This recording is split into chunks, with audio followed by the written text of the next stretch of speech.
me, your boy. Tonight the moon is in Aquarius at 88.9% illumination, coming out of a full moon in Capricorn. Capricorn really focuses more on the material realm, you know. Capricorn being represented by the Devil card in tarot. I actually think it's pretty dope. You know, I've got a lot of Capricorn in my chart, and so for me, I feel like it's kind of that energy of helping you to excel in like the material realm, helping you to be good in like business leadership and networking and you know, those sorts of things. Going into from Capricorn into Aquarius, they're very heady energies, right? I would say like, you know, Capricorns, you know, they're very thoughtful, obviously, in order to navigate, in order to like really be in touch with that material pentacles energy, earth energy. And then going into Aquarius, it's kind of like the opposite, like almost a polarity going from like the earth to air. But they're very thoughtful, very pensive, very in their head, researchy kind of energy, trying to figure shit out. So honestly, I wouldn't be surprised if like the best researchers in the world were Aquarians, because Aquarians want answers all the time. If an Aquarius doesn't know something and they find out they don't know that, they're going to find out about it, and then they're going to be mad that they didn't know sooner. Okay, like the Aquarians are very like, I want to know. Okay. So let's see. What is the energy for the collective? And with all this lunar activity happening,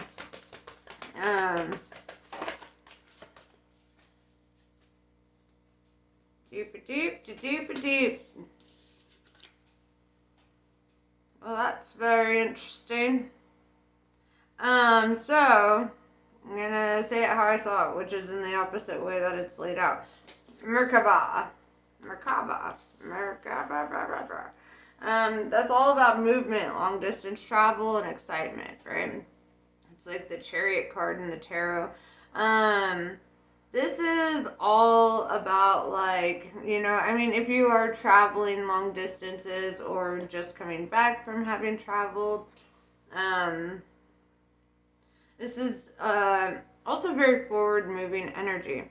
Here's where it gets a little like we have the Venusians, which is all about love, soulmates, romance, empathy, connection. It's beautiful, it's dope. Then we have the tall whites, right? And this is all about uncertainty, distrust, and guardedness, which does not feel right to have these two come out together. So because, you know, love should be a little bit uninhibited, trusting, you know, it should be, you know, you should feel free and safe and secure in your love. If you're in love, if you're in a connection, either that or you're like moving towards one, it looks like. Let's see, I'm gonna use my Wonderland Tarot deck for this reading. Just kind of see where everyone's at. I want to get clarifiers on all this shit, actually. We're gonna get answers. Because I want to know how these two tie, you know, like, because it's just so opposite, very opposite energy. I mean, if you even look at the body language, in one area they're all like close and loving, and they're like blah blah blah blah blah, and then in the other one, it's very distant. Like his body language is moved away from her. Her head is like leaned in another direction, and I mean, her hand's a bit reaching, but it's like there's a distance there, right? You can feel almost like a coldness between them. So I want answers. I want to know why. Um, so let's clarify Merkaba.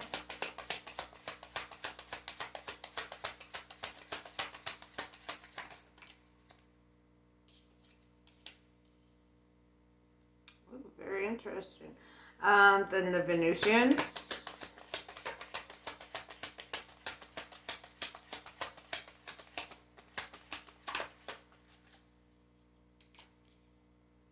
And then the tall whites.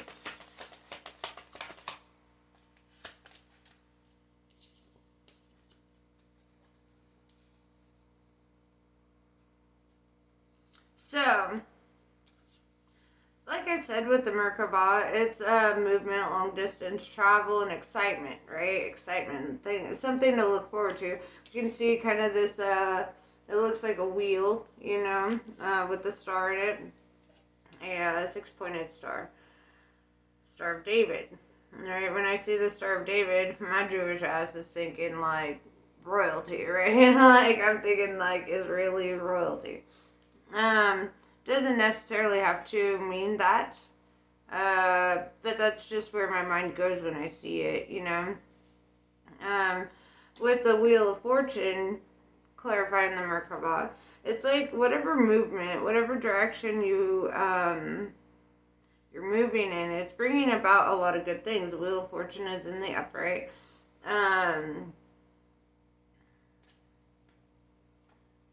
Fortune favors the bold, right? I think I heard Matt Damon say that once in an ad. But it does. And maybe there's a boldness in this movement, in this momentum that you're catching, right? In this direction that you're going. And with the Venusians, it's clarified by the Page of Cups. Page of Cups is a love offer, right? This is somebody who's like, you know what, I want to move in this direction, you know, and kind of like bearing their heart a little bit. Then we go to the tall whites with the World in reverse, right? And the World talks about like ending a cycle, things coming to conclusion or whatever. With the World in reverse, though, it does look like they're not looking to sever or end a cycle here. It almost feels like a hiccup or like an emotional like. I almost want to say it's like you know that feeling when like the norepinephrine like wears off. And norepinephrine is like the chemical of love that, you know, goes off with all the serotonin and dopamine and all that shit. But it's like when that initial burst of like the love drug kind of wears off in your brain, then we face the reality of somebody, right? Got cotton mouth, sorry. And when we face the reality of somebody, and we don't have this huge surge of emotions, and it's not quite as like, you know, as it once was. And then we face the challenge of like actually building love, right? Because that initial burst of emotions, that is the infatuation, right? The love comes with, all right, now it's day-to-day life. Now it's growing comfortable with one another. Now it is implementing a life where they're now a fixture of that, right? They're no longer just like something, they're no longer a pipe dream. It's like this is reality now.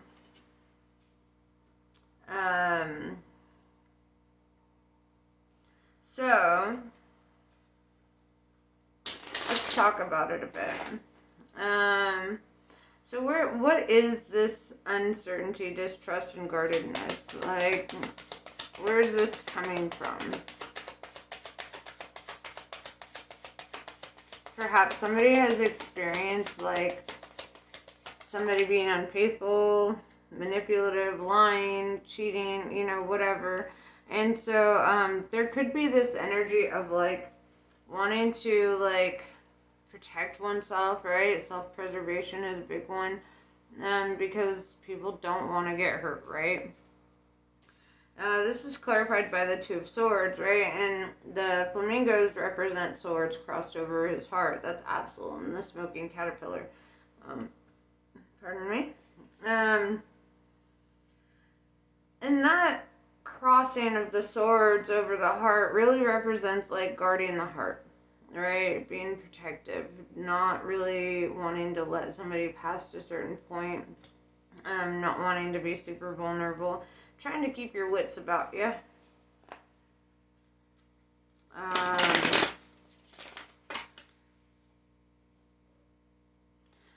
I would also like to mention, though, if you're in a connection with somebody, they're going to feel that.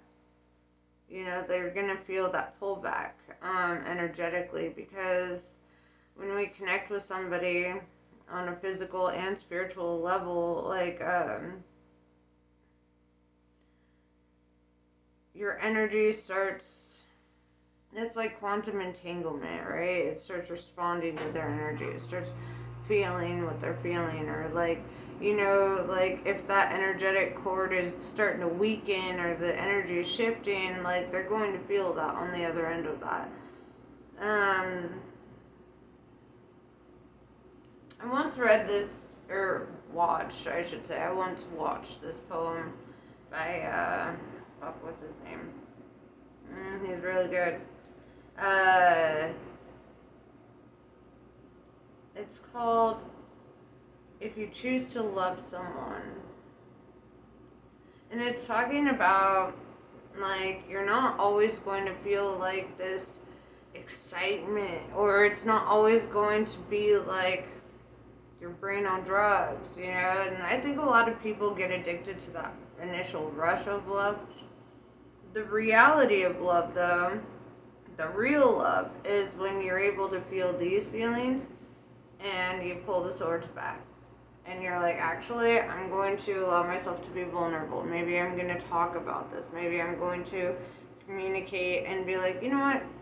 Shit kind of is feeling a little bit different or off. Or like, maybe we should like have a date night and kind of like rekindle things and just communicate and, you know, whatever. Kind of finding that common ground, getting back into that connection, because I don't feel that the honeymoon phase has to end. I don't think it has to be a phase. Like, I think you can reactivate those feelings, right? If you feel like you really want that, like, initial, you can reactivate that a million times for your lifetime with this person, if you choose to be with them that long. You know, love is work. Love is a verb, actually. It's not even like a feeling. Love is in our decision making, in our actions, in our consideration of another.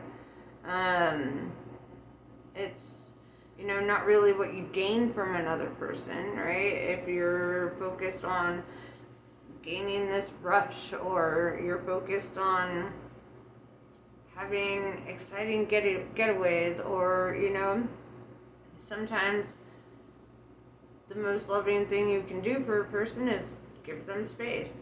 Sometimes the most loving thing you can do for a person is just like hold them, or watch them play video games, or, you know, watch a movie together. And, you know, it doesn't always have to be this like, let's go out doing all the things and you know, it's like real love becomes it becomes an active participation in your mundane life, right?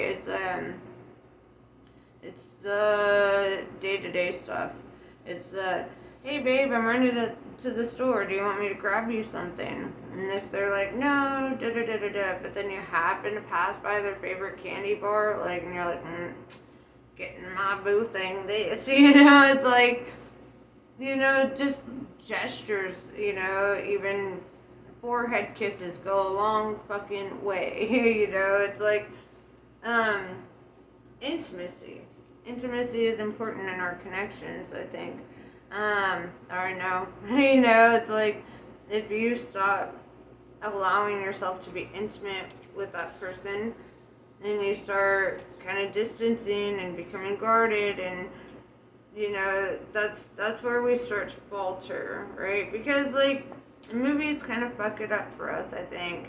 They put this like whole idea like, oh yeah, it's gonna be explosions, there's gonna be fireworks, she's gonna walk in, the fucking wind's gonna be blowing through her hair, even though they're in a room where there's not a fan on. You know, there's gonna be sparks and shit. Your homie's gonna be in the corner like, get it, that's it. You know, it's like in the movies they make it out like it's this big explosive thing. But love is building a day-to-day life with somebody, right? It's not just the can't eat, can't sleep, reach for the stars over the fence, World Series kind of stuff. I got that line from It Takes Two, the old Mary-Kate and Ashley movie. I love it. But yeah. It doesn't have to always be like so explosive. Love is, it's in your loyalty, it's in your thoughtfulness of another person. It's, you know, being selfless, you know, because some days you might not be feeling up to par. You might be like, you know what, actually, but it's not giving up on the connection. It's like David Goggins, yeah, I think that's his name. The Marine guy or whatever. Super dope. I like watching his motivational shit, as you can tell. No, I'm kidding. But you know, he's super dope though, and you know, he talks about it like, and he was talking about motivation primarily for like working out and stuff, but I feel like it applies also in our like interpersonal connections and relationships and things. And he, you know, he talks about how like some days you're not gonna have motivation. Some days you're not gonna want to get out of bed. Some days you're gonna be like, I could just eat a whole fucking cheesecake and just sit here and not go for that run or not go to the gym or not, you know, whatever. But it's love, right? And this is my input. It's love that moves us in those moments. You know, it's love of yourself, love of your own well-being that makes you show up for yourself, even when it's like the hardest fucking thing ever, even when you have zero motivation for it. And we have to kind of show up for our lovers in the same way. Some days you're not gonna feel super, you know, about it. But you know what, communicating that can actually go a long way. If you're like, you know what, dude, like, I'm actually just kind of having an off day and maybe I just kind of need to go into hermit mode or whatever. I love you. Kiss, kiss. Doop, doop, doop. You know, but like, you know, the communication goes a long way because then they're like, oh, okay, like, I get it. You're not feeling it today, and that's fine. It's, you know, that's where the camaraderie comes in. And then, you know, like, and they're still there. You know, there's not like an impulse decision like, well, it didn't feel the same as it did yesterday, so now we got to break up. You know, it's like, no, because it's realizing you are here to experience the entire full range of emotions. You're not going to be happy 24/7. You're going to get frustrated, you're going to get annoyed, you're going to feel sadness, irritation, all whatever the fuck. And at the end of the day, though, it's not allowing not allowing yourself to react to every little feeling or whatever in such a way that could make you lose somebody, right? Because if you start acting like this, if you start showing up like this, that's a good way to separate. That's a good way to push somebody right out of your life and regret it really fucking hard because, like, love is effort. Like, love is doing all that shit. And if you choose the right partner, somebody who's super understanding, somebody who's there for the communication and shit, they're gonna get it. You know, they're gonna be like, you know what? Actually, maybe a little bit of, like, us taking our time for ourselves and doing our own thing, we'll come back and shit's gonna be fine. You know, it's not like the end of the fucking world. So, let's see. I went on a whole tangent about that.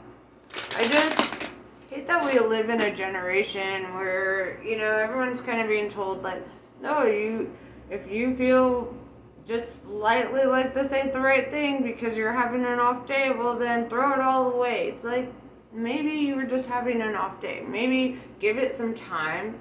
Really think on that. Really try to reconnect with them. If that reconnection doesn't work, then consider, you know, but don't be so quick to just throw away a connection that feels like this. You know, I mean, that's a soul tie. They've got the ribbon tied around them. That's a soul tie, you know, and it's like, I feel like too many people are so quick to just throw in the towel and not effort it, you know. Even with people who haven't, you know, like done anything wrong, if they're like, just not feeling it.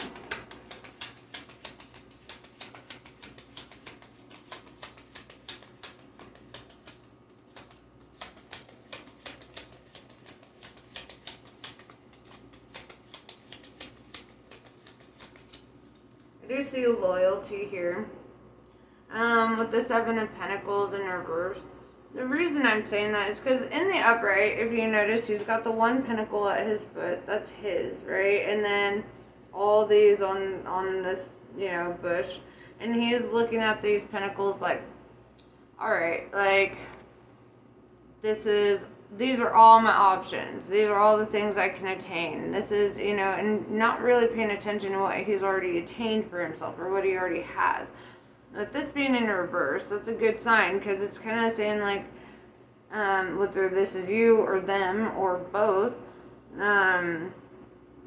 it's like neither of you are in that energy of looking for something new or otherwise. You know, it's like still very focused on what you have, right? Which is a good sign. I just want to understand this discrepancy in emotions here. Like, where is that coming from?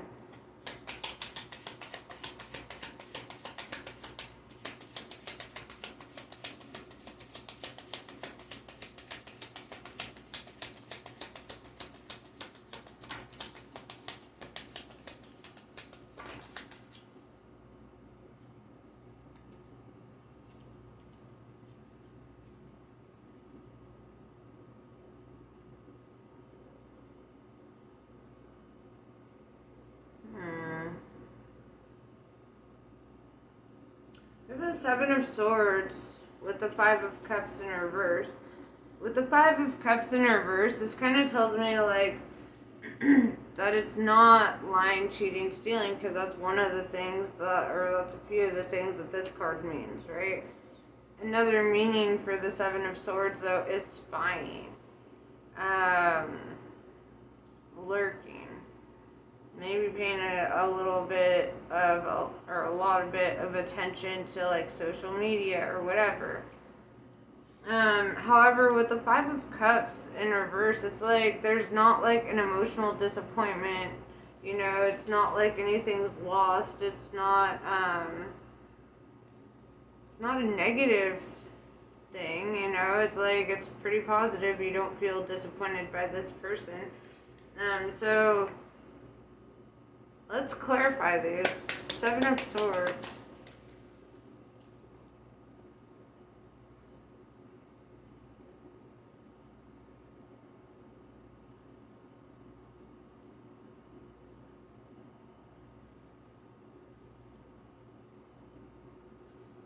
Another clarifier.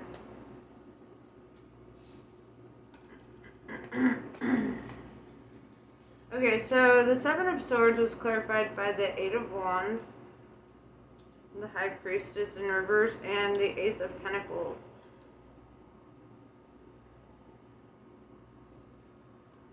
A lot of complex feelings here. Eight of Wands is like things move very quickly, right? With that Merkaba kind of energy, like maybe feeling like this was super fast. With the High Priestess in reverse, there's like doubts or like insecurities kind of popping up. Could be based on some past disappointment, or you could be like concerned about their intentions because it did move very quickly, and there's like, yeah, but with the Ace of Pentacles showing up, it's like despite these feelings of it being fast or there being doubts or whatever, there's still this energy of accepting it and wanting to start a new cycle here, and wanting to go in a new direction with this person.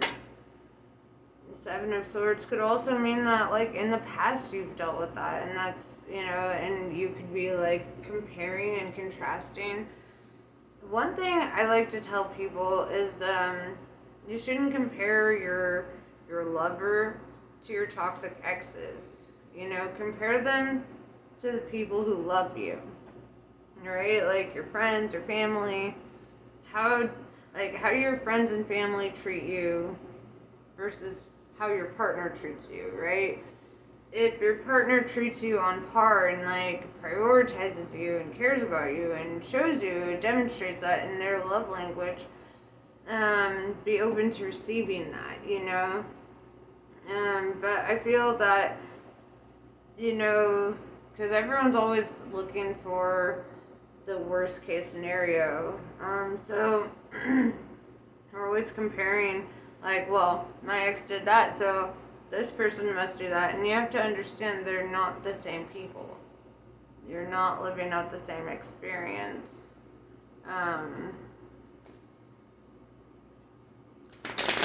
Alright, so Five of Cups in reverse.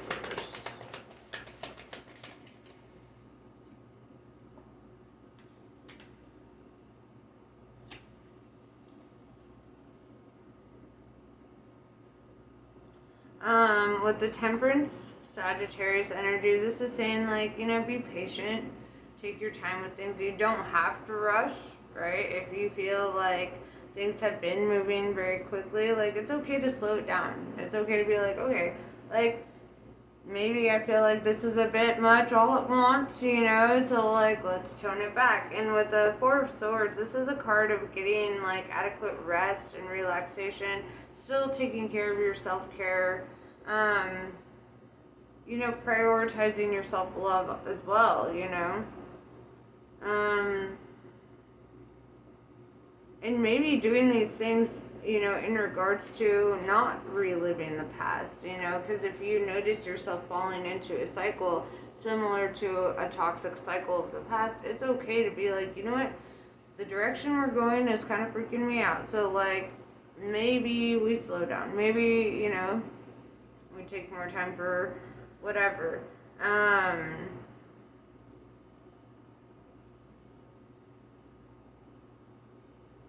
But what is interesting though is there's like this definite energy of like not throwing in the towel, right? With the Seven of Pentacles in reverse, it's like still very focused on this, right? This one pentacle, this Ace of Pentacles, like you're still very focused on the direction that that's going and kind of like keeping the vision alive, even when you're like, well, this happened last time, and you're like, wait, this isn't last time, right? So,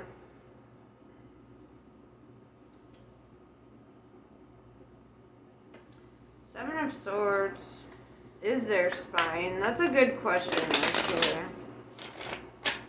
Is there spine?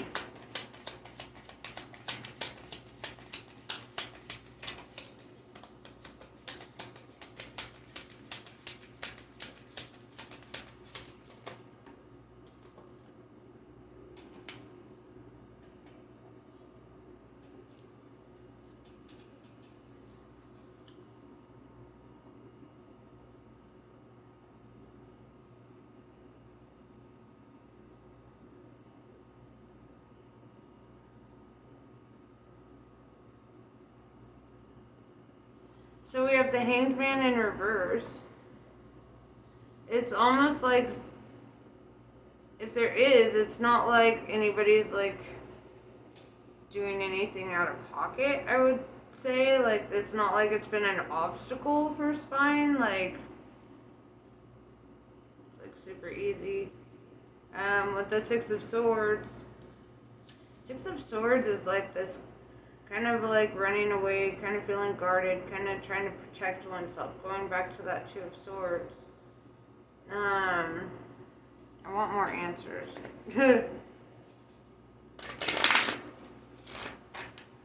Yeah, I would say it's probably just like social media stuff too. Or like, I mean, who knows? Could be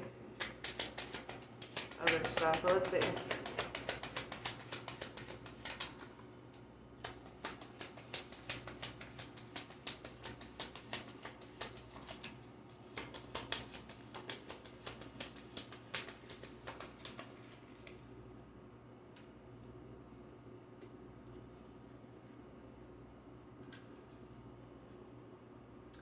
You may have had to travel to get to this person with that Six of Swords, or leave kind of like life behind as you've known it.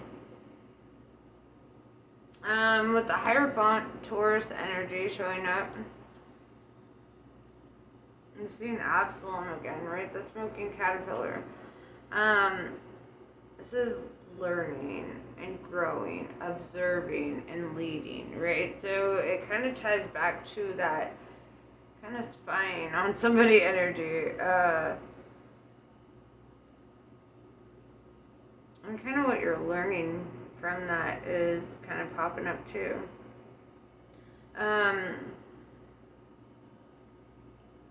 With the Knight of Swords in reverse, I see kind of like a pullback, like, and maybe at first there was like a rushing kind of energy, like wanting to do things very quickly, wanting to get there. With the Five of Wands in reverse, I see this energy of like not really having to compete for a spot. I think that was something that you were expecting, that you would have to compete for a spot here, or that it would be more difficult. And perhaps the lack of difficulty here is also, you know, with the Hanged Man in reverse, it could be also like kind of initiating this lack of enthusiasm, right? With the Emperor in reverse, the Divine Masculine in reverse, it's Aries energy.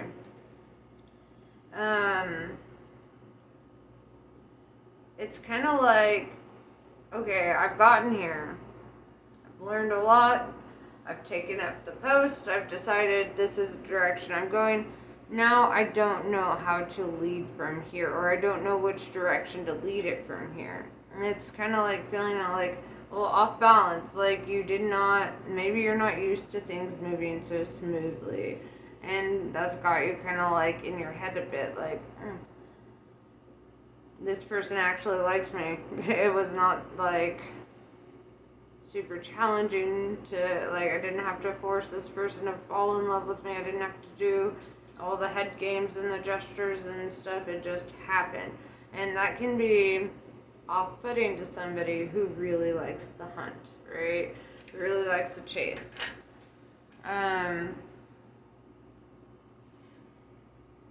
Which could lead to a little bit of running, right? Emotional running.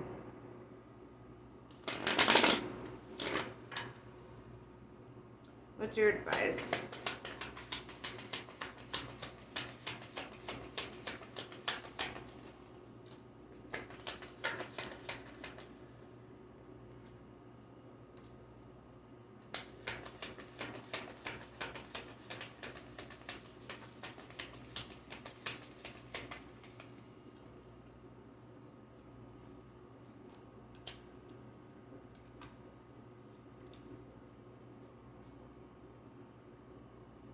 Your advice here, we've got the Four of Pentacles in reverse, the Knight of Wands, and the Ten of Swords in reverse.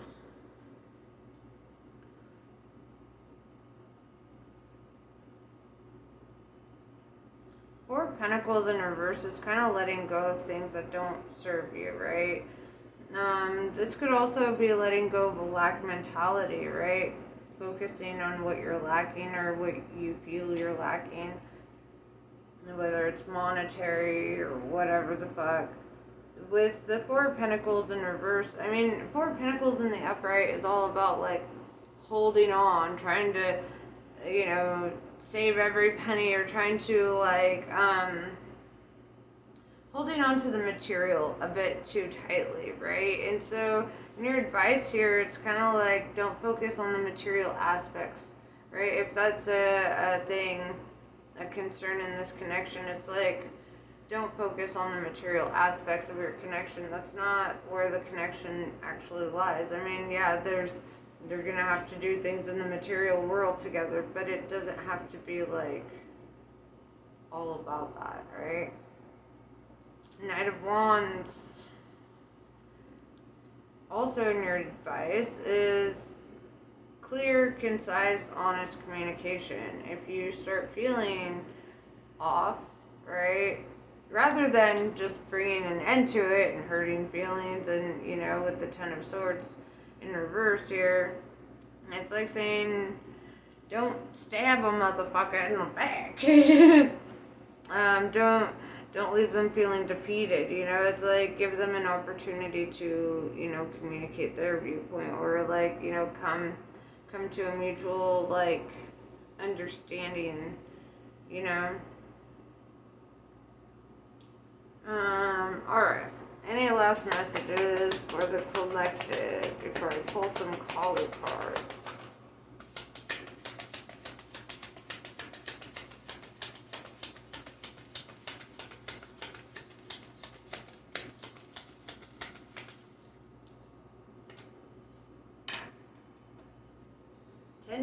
Endings and new beginnings. Ten of Swords in reverse would be like a rebirth, right? Entering into a new life, right? A new life cycle, a new reality for yourself. With the Ten of Wands in reverse, this is kind of letting go of the things that burden you, right? Whether they're thoughts, doubts, fears, insecurities, whatever. Allow that to be cleared up through your communication. This is also letting go of the burdens that, like, may have hurt you in life, like allowing yourself to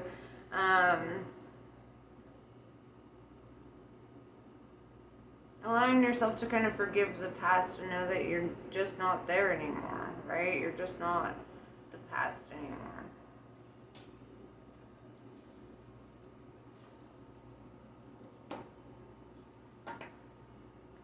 I like that it ended with 10-10, because endings and new beginnings, that's a strong energy, you know?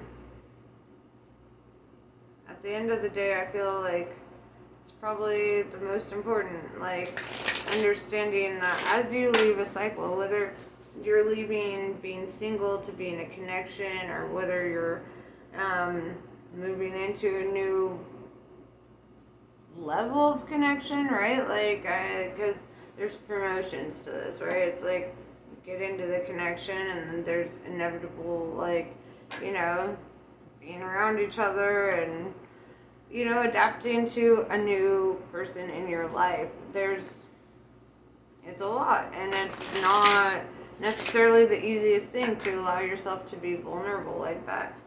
That's why it's the most courageous thing you could ever do.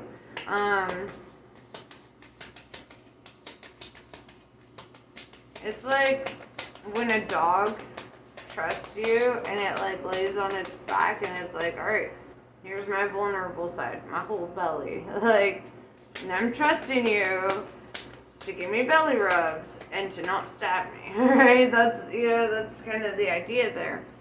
And it's kind of similar with love, where at some point in love, we have to be able to roll over onto our backs and be like, here's my vulnerable side. Yeah, here's all of it, and I'm trusting you to not destroy it. or destroy me in the process, you know?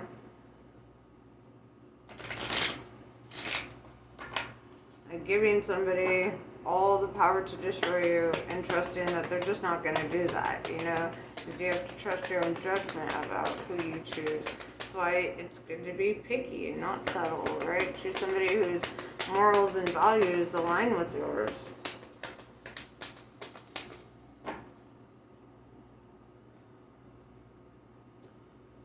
Chinnamasta. In order to grow, the soul may need to separate itself from that which it once relied upon. Oppression will be overcome. Do not cling to what has been. Sometimes the best way to heal from the past is to cut it off completely and focus on inner regeneration and reorientation toward a more fulfilling future. You shall know true love and freedom. Couldn't have said it better myself. So yeah, that's pretty much what I have for you. I hope this was super helpful. Namaste. I love you guys, and I will see you later.